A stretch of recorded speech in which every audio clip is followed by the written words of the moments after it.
Section 20 is called mobile marketing. In the previous edition of the codes, this was known as SMS marketing. And in terms of scope, this covers commercial communications using text, picture, or video messaging via mobiles or Bluetooth device. This does cover Bluetooth as well, this section. Again, like the email section, this is large parts of this are governed by the PECR regs.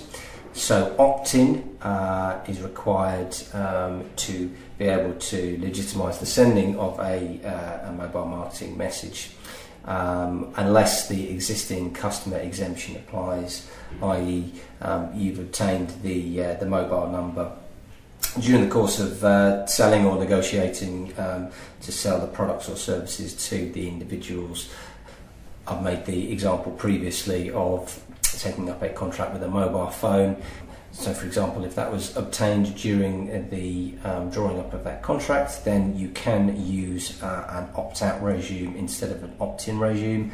Other conditions to consider when using the existing customer exemption is that the communication must relate to similar products or services, and it must include, as must all SMS messages, include a unsubscribe mechanism.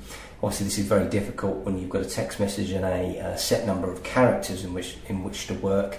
An unsubscribe link isn't always appropriate. For example, if it's a text message, a simple "to no longer receive these messages, please text stop to," and then a short code, for example, would be fine. Important to point out there, though, if you're using that, this should not incur a premium rate charge. Again, as with the other communication, don't conceal or disguise the identity of the advertiser, and make that very, very clear on all communications. On any communication, there should be a way for the recipient to access company details, a privacy policy, or terms and conditions, depending on what the communication is about. Again, this is more difficult when you've only got a certain number of characters or a certain amount of space to play with in a mobile message.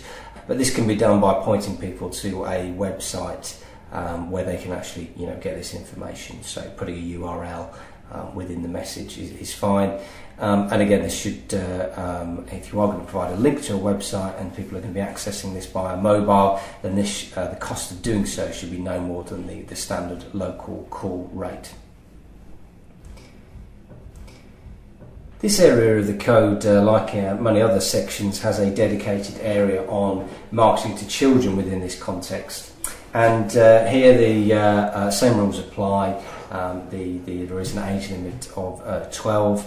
Under this limit, the child requires the parents or guardians' consent in order to give their personal information over.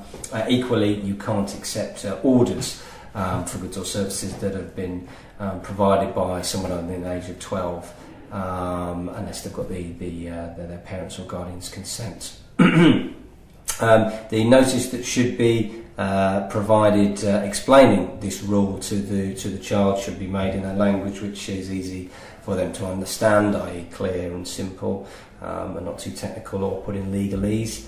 And equally, it goes without saying that you can't send commercial communications, unsolicited commercial communications, to children under the age of 12 also. Last point here is about reasonable hours, and the same goes for members making telephone calls. The reasonable hours decided by the DMA for the broadcasting of mobile messages are between the hours of 8 AM and 9 PM on weekdays and 9 AM and 9 PM on weekends.